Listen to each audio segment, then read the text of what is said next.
우리 성도님들은 하나님의 뜻을 따라 순종했는데도 그 상황이 더 나빠지는 것을 경험한 적이 있으십니까?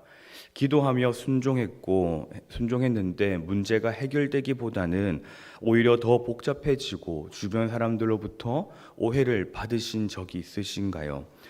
오늘 본문의 모세가 바로 그런 상황에 처해 있습니다.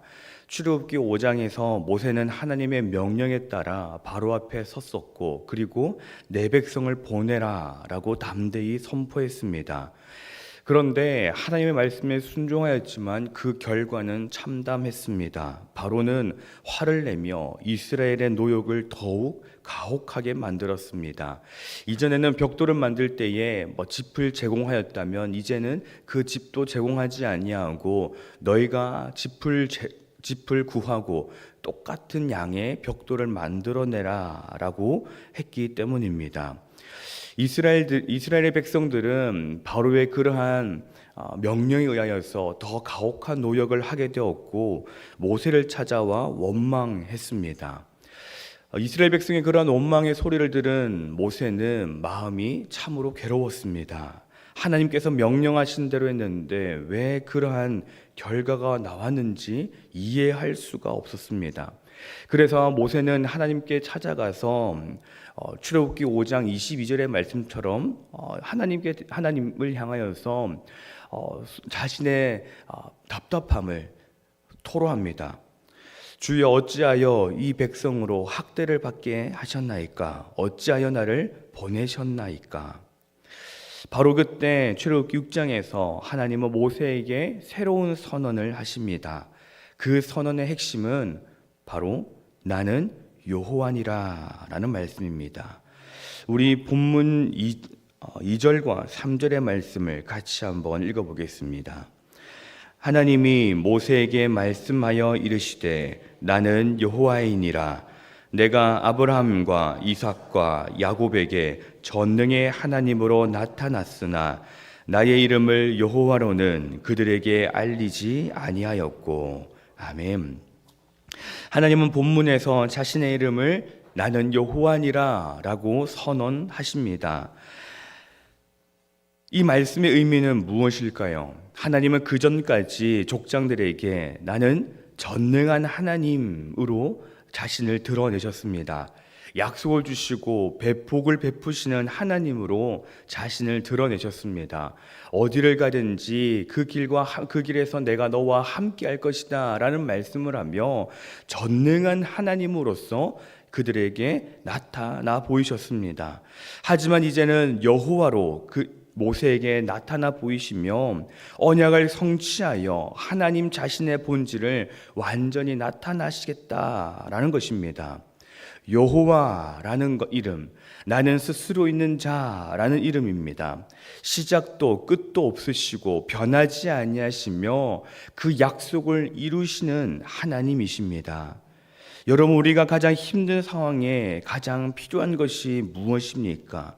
상황을 바꾸어 줄 능력자입니까? 아니면 변하지 않는 신실한 분이십니까? 하나님은 그러한 우리에게 변하지 않는 상황, 힘든 상황 속에서 하나님은 우리에게 나는 여호와니라 라고 말씀하십니다.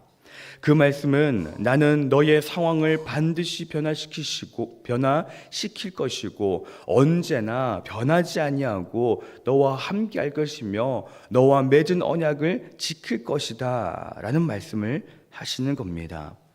우리에게는 바로 그 하나님을 믿는 믿음이 있어야 하겠습니다. 우리 6절과 7절의 말씀도 같이 한번 읽어보겠습니다. 6절 7절입니다. 그러므로 이스라엘 자손에게 말하기를 나는 여호와라. 내가 애굽 사람의 무거운 짐 밑에서 너희를 빼내며 그들의 노역에서 너희를 건지며 편팔과 여러 큰 심판들로서 너희를 속량하여 너희를 내 백성으로 삼고 나는 너희의 하나님이 되리니 나는 애굽 사람의 무거운 짐 밑에서 너희를 빼낸 너희의 하나님 여호와인 줄 너희가 알지라. 아멘.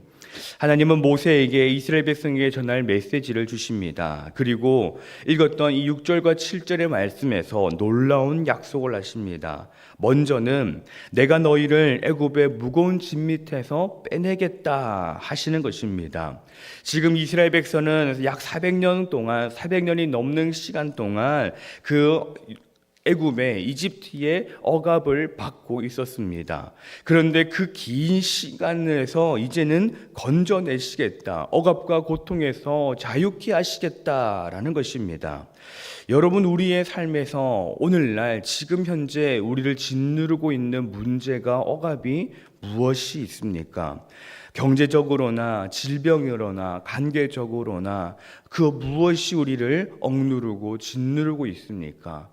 우리가 그것을 간절히 벗어나기를 원합니다. 그리고 하나님은 우리에게 이렇게 말씀하십니다. 내가 그 무거운 짐을 벗겨주겠다.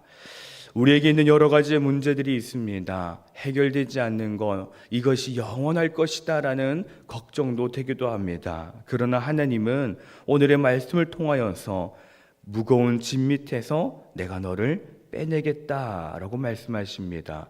그러한 하나님의 약속의 말씀을 믿고 나아가는 저와 여러분이 되기를 소망합니다. 하나님은 또한 그들의 노역에서 건지겠다라고 하십니다. 이스라엘 백성들에게 있어서 그들이 감당하고 있는 노역, 그리고 조금 더 심해진 노역은 아주 힘든 고통의 시간이었습니다. 그러한 고통의 시간에서 하나님은 그들을 건져내겠다라는 것입니다. 곧 구원의 약속입니다. 단순히 환경만을 바꾸어 주시는 것이 아닙니다. 우리를 얽매고 있는 모든 것에서 완전히 자유케 해주시겠다라는 것입니다. 죄의 종노릇에서, 두려움의 종노릇에서, 세상의 종노릇에서 우리를 해방시켜 주시겠다라는 것입니다. 그리고 이제는 완전히 새로운 모습으로, 새로운 환경에서 새로운 모든 마음과 모든 것으로서 살아가게 하시겠다라는 하나님의 약속입니다. 하나님은 또한 팔을 펴서 큰 심판으로 너희를 속량하겠다 하십니다. 속량이라는 말은 값을 치르고 자유하게 한다라는 것입니다. 하나님께서 친히 대가를 지불하시고 우리를 자유케 해주시겠다라는 것입니다. 이 약속의 결국은 십자가에서 완성됩니다.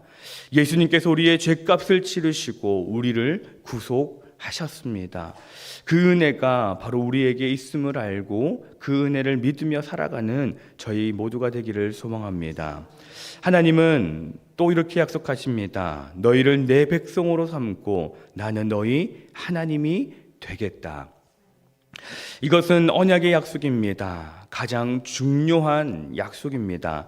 단순히 문제를 해결해 주시는 것으로 끝나지 아니하고 우리와 앞으로 영원한 관계를 맺으시겠다라는 것입니다.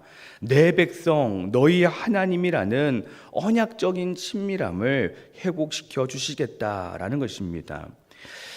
이 6절과 7절에서 보이는 하나님의 이 약속은 출애굽 사건에서 성취됩니다. 그러나 더 완벽하게는 예수 그리스도 안에서 성취되었습니다. 우리는 그리스도 안에서 죄에서 해방되고 사망에서 건짐을 받고 십자가의 속량을 경험하며 하나님의 자녀가 되었습니다. 이쯤 되면 모든 것들이 만족스럽고 모든 것들을 아멘으로 받아들이며 더 의지하고 더 담대히 나아갈 수 있을 것 같습니다. 그런데 안타까운 현실이 나타납니다. 9절 말씀을 같이 한번 읽어보겠습니다. 9절입니다. 모세가 이와 같이 이스라엘 자손에게 전하나 그들이 마음의 상함과 가혹한 노역으로 말미암아 모세의 말을 듣지 아니하였더라. 아멘. 하나님의 놀라운 약속을 들었지만 백성들은 듣지 않았습니다. 왜 그러했을까요? 그들이 하나님을 믿지 않아서, 그들의 마음이 연약해서였을까요? 마음의 9절 말씀에서는 마음의 상함과 가혹한 노역이라고 말을 하고 있습니다. 우리는 여기에서 또 하나를 발견합니다. 사람들이 하나님의 말씀을 받아들이지 못하는 이유는 항상 불순종 때문만은 아니라라는 것입니다.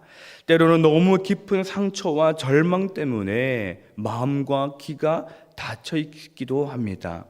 하나님은 이러한 우리의 연약함을 너무나도 잘 아십니다. 그래서 포기하지 아니하시고 계속해서 말씀하시고 위로하시고 치유해 주십니다. 우리에게도 그러한 마음의 상함과 가혹한 노역의 문제들이 있지는 않으십니까? 매번 말씀을 듣고 더욱더 하나님과 가까이 가고 싶지만은 그러나 우리의 마음과는 같지 않은 상황이 있지는 않으십니까? 아니면은 우리가 품고 있는 전도의 대상자들이 내가 아무리 좋은 모습을 보여주고 좋은 말을 전한다 할지라도 복음을 전한다 할지라도 듣지 않는 경우가 있지 않으십니까? 어쩌면 그들에게는 정말로 깊은 상처와 절망이 있는 것일지도 모릅니다. 그러기 우리는 포기하지 않으시고 계속해서 말씀하시고 계속해서 위로하시는 하나님을 붙들어야 할지도 모릅니다. 사랑하는 성도 여러분, 출애굽기 6장은 실패와 낙심의 현장에서 선포된 하나님의 자기 계시입니다. 상황이 더 나빠졌을 때, 사람들이 원망할 때, 심지어 하나님의 말씀조차 의심이 될 때 하나님은 나는 여호와니라 라고 선언하십니다. 이것이 우리의 현실이기도 합니다. 때로는 순종해도 상황이 나아지지 아니하고 기도해도 응답이 전혀 없습니다. 오히려 순종과 기도를 하는데도 상황은 더 나빠지고 힘들어지는 것 같을 때가 있습니다. 그때 주님은 우리에게 말씀하십니다. 나는 여호와니라. 나는 변하지 않는다. 나는 너와 맺은 언약을 반드시 지킬 것이다 라고 말씀입니다. 하나님은 상황이 나아진 후에 말씀하시는 분이 아니십니다. 가장 어두운 순간에 모든 것들이 막혀버렸다라고 생각하는 그 순간에 나는 여호와니라 라고 선언하시며 우리를 붙드십니다. 우리는 바로 그 약속을 믿으며 살아갑니다. 지금은 평안하고 지금은 문제가 없을지 모르지만 그러나 우리의 삶이 또 언제 놀랍고 두려운 일들이 생길지 모릅니다. 그러기에 우리는 더 하나님을 붙들어야 하는 것입니다.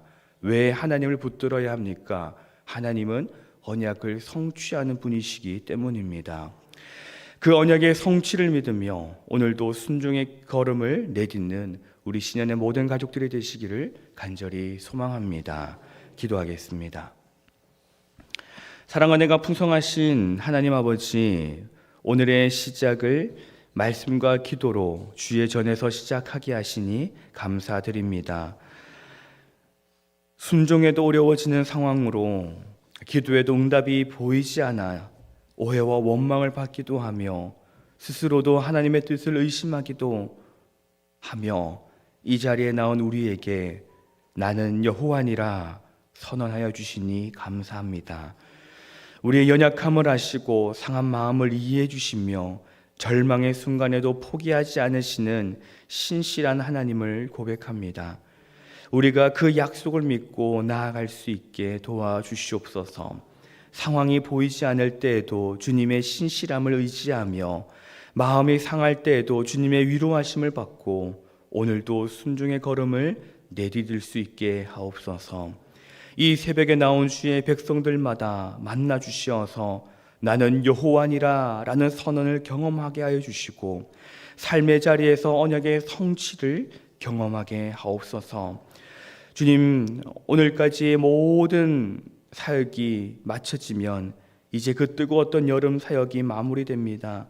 이번 여름의 사역의 열매가 당장은 보이지 않더라도 오늘의 말씀처럼 나는 여호와니라 라는 그 말씀이 분명히 이루어질 것을 믿으며 고백합니다. 자녀들과 가정과 교회의 순간순간마다 하나님의 은혜를 경험하게 하옵소서. 이 시간 예물을 구별하여 드립니다. 드리는 예물에 담겨있는 간구와 기도의 제목들 기쁨과 감사와 때로는 눈물과 한숨까지 모든 것을 헤아려 주시고 가장 선하게 응답하여 주시옵소서. 여러 가지 기도 제목을 가지고 나온 주의 백성들마다 찾아가 주시고 만나 주시어서 하나님의 은혜를 경험케 해 주시고 역사하시는 하나님, 내 생각보다 크신 하나님을 경험하며 살아가는 저희 모두가 될 수 있게 하여 주시옵소서. 일일이 구하지 못하지만 그러나 때를 따라 돕는 애로서 역사하실 하나님을 기대합니다. 우리의 삶 가운데 순간순간마다 함께 하시는 하나님, 영원히 함께 하시며 변하지 아니하시는 하나님을 경험하는 저희 시간의 모든 가족들이 되게 하여 주시옵소서. 감사드리며 우리 주 예수 그리스도의 이름으로 기도드립니다. 아멘.